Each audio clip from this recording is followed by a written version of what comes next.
So ya masho. Unfo de na me de beto ho no. So ya masho. I will come for you. I will come for you strongly. Me baba expose you. Me se me din ene agrada. Ansheba. Enya hopes ya ka meni wonko na wo ya igbeni be ma. Oba be ma ba ko pe. Umpesa obahwe no. I will force you to take care of your son. Woyire kwase ya ne kotena TV so. Se mikru wo mama iwa mi no. Ena mesome wo ma iwa mi no. Ewa bra wo yire gifty. Eni say wo babema. Hopeson. E kwa be ne fa so. Awo bana na wo ware no wo Germany no. Owu ye. Me say my soul sure. And by the time I will finish with you. E kwa be na e fa so. Na uni NDC. Sana wo NDC. Hopeson. So ya ma show. Sana wo NDC. E kwa be na fa so wo free NDC. E de na see ye. E tuo be na akot wo twe. Wo de me say I will come for you. Woman na de got the radio ni so no. I also be born at watching queen. Na queen wa your odiyen. Bechirem. Na queen or your odiyen and we jaw. Help si Adorye. Wano pa ni nyinara. Gift fie and I would say kwasia na do the work what's na port. A diagram went to be NCB. Singing room went to be NCB. What the one sa and a woman share or rockets no. A demonim now better sounds. Better sounds. So bani ni kunat sena bobra. Ne na wo ewa bra woni bi. Na wo bana yi ni bottom sika.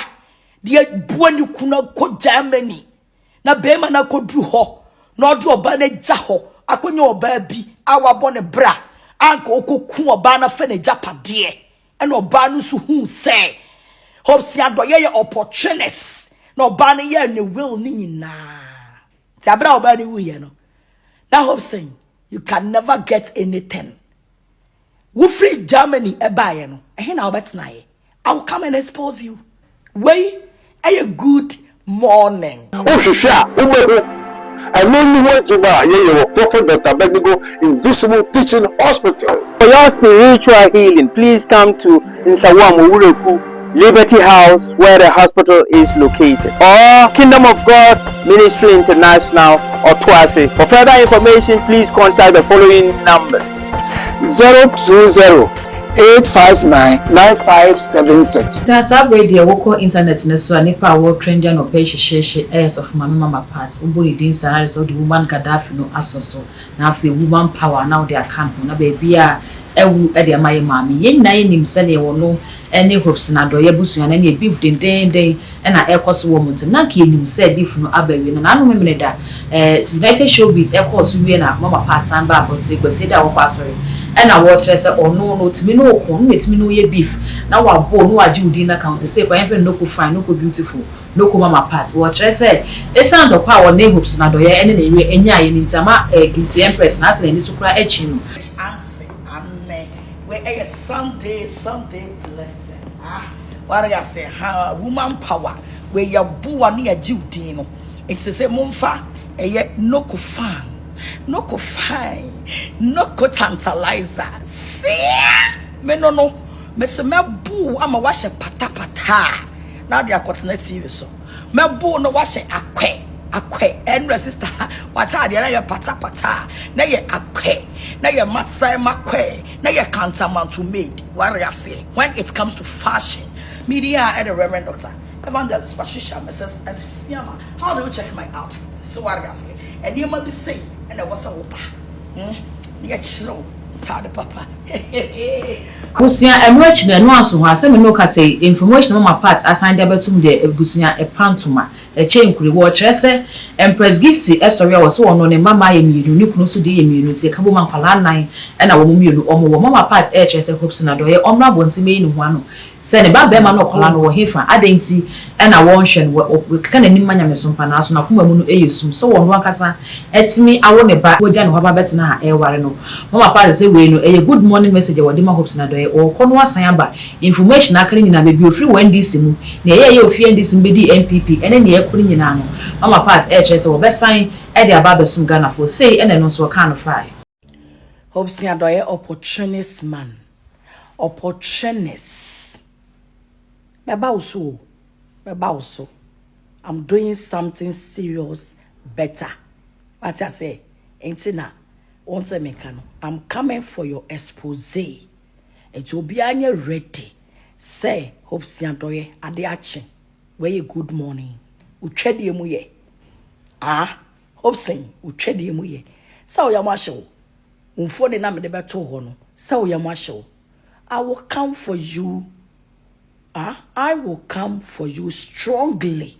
Me baba expose you. Me se me din ene agrada. Hopeson, we jimi wo my Ghana mu ache. We din kwasi asama che. We ni obi amana ntia. But me se me aboa bi ebe ko wu a Onyankopon de ne be hye me nsa. Sa abre ya Hopeson Adorye kwasi ampani jimi fo. Anhweba. Enye Hopeson aka meni wonko na wo ya igbeni be ma. Oba be ma ba ko pe. Umpesa obahwe no. I will force you to take care of your son. Wo yire kwasi ane kotena TV so. Se mikro wo mama iwa mi no. Ena mesebe wo ma iwa mi no. Ewa bra wo yire gifty. Enimu say wo babema. Hopeson ekwa be ne fa so. Awo bana na wo ware no wo Germany no. Owuye. Me say my soul sure. And by the time I will finish with you. Ekwa be na efa so. Na uni NDC. Sana wo NDC.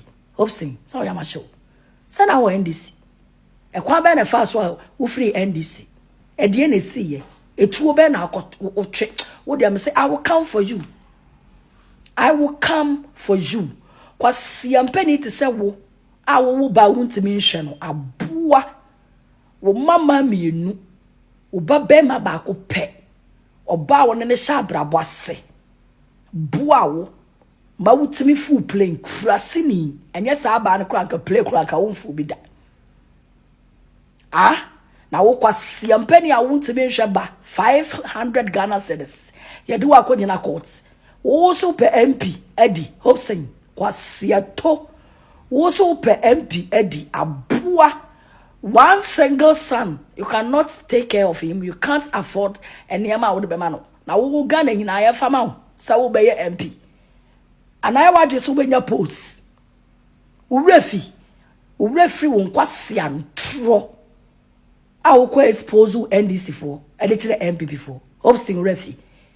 Uwie na urefi nkwasi abunu yaye. Out there na nado. We hopeless, useless fool. Hopeson Adorye, I will come and strip you naked. Wusi wejimi. Kwasiya. Woman na de got the radio ni so no. I also be born at watch ni queen. Na queen wa your odien. Bechirem. Na queen or your odien and we jaw. And I don't want jaw. So be born with radio so kwasi ampeni. Okoti ewu Hopeson Adorye. Okoti ewu abua bema wudi Salome. Kwasi ampeni tse wuka wonku wano pa nyina woti oba fie ho. He Hopeson Adorye wano pa nyinara. Gift fie na wote kwasi na nadodo wakoti na port. Edan kura went me ansibi. Singiri room went me ansibi. What the one sa ene wo ma che. Went me amobra. Kwasi ampeni. Sa wo mi kuna brantie. Na what in yiri fie. Atimi asi ne de. Na ni peka. Kwasi ampeni bi ti se Hopeson Adorye. Atimi abedi politicians achi. Abeye PR abua.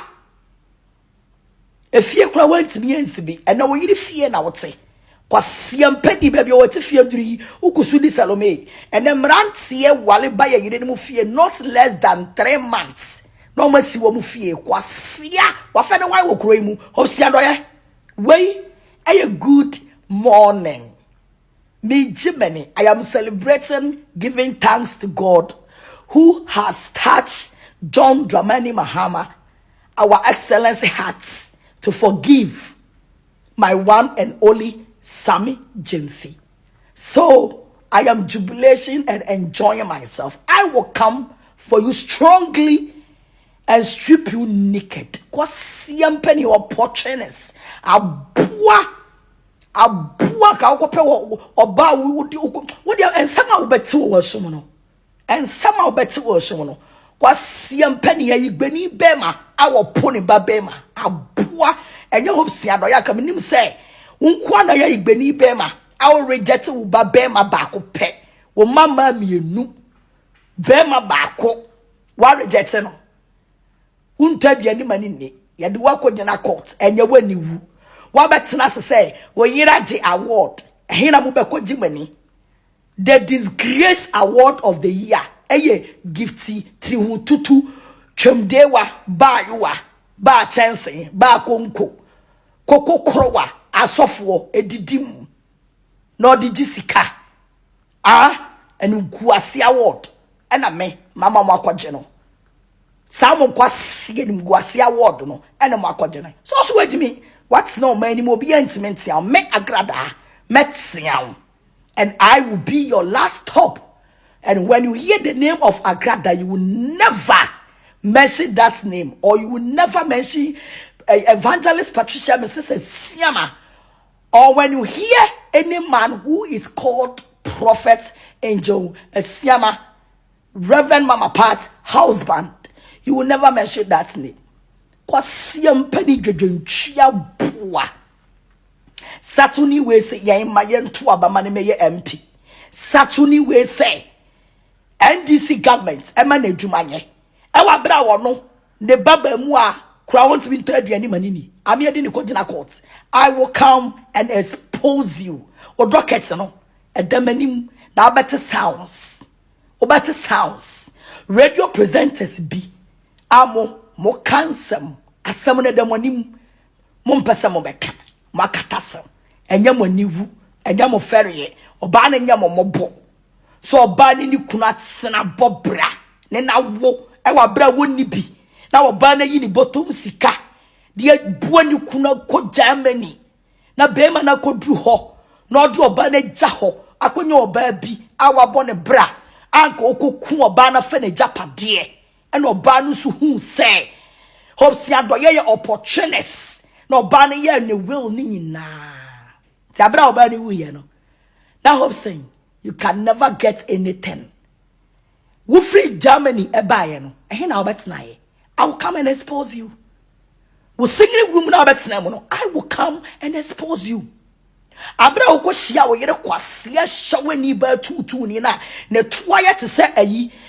brog ye di besi dan no how many months and are the ware no kwase esa se na wo singing room mu abua wunsi dan da wa fe no me kwase mpani Hopeson Adorye singing room uni bi self contained wunsi bi da kwase mpani wano pa adefo any ministers and I would do manim eye form e wa bra wote oba so di Salome Hopeson Adorye mani ewu ama papa ba bia wote fie duri wote oba fie wo yiri fie na wote wo yiri fie kwasia na wo yiri kwasia no ne mamienu na wawo no senka omo papa enhwe no a enke bi beso wo yiri ne so ama odi atodiane ama wadi we are very useless stupid.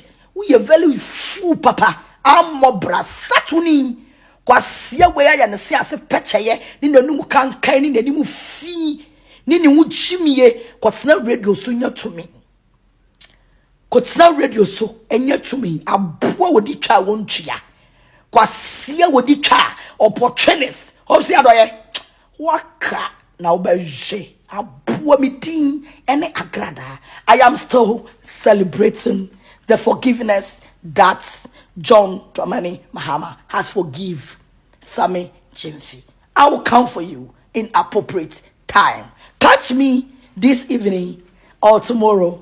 I will bring you the expose of Hopeson useless Kwasiam Penny Adorye. Abuwe etu oba so. Ede emani mu yefom the ministers MP enimu yefom kwasia to hopsi Adorye mene o abuaba good morning me the action bebro kwasia na if you know and some no and I'm the babesum na Ghana for air chase Hopeson se be ya ka be adru de woman nsa so no kasa adwobro me na mko kan se mama part no ono we ka me ese wote wono wabo ani wodua oyo bi a ye nkane ntokwa ebi se wa hwehwe akode na ode nam de nti pepre ho no wasem kofro ne de a ene ewuchi wasimidi obema ntokwa afun ebi ana wode ye Hopeson Adorye busuafo nti we ne ye nsem a ekoso ene ne mama part e de abegbo ye ni de nsem na chi ne best pay mu ababia no ye be sign e de ababa be so mu too much gh ene wodi busu a wo hwi mesrew no me subscribe button so now the bell na kan so no upload bi ato be one first person ya wonsa e bi di kan akabi all the social media platforms okwa e too much gh o follow no subscribe like no share na wo nwa bi nso enye bi ahwe that go any medi makram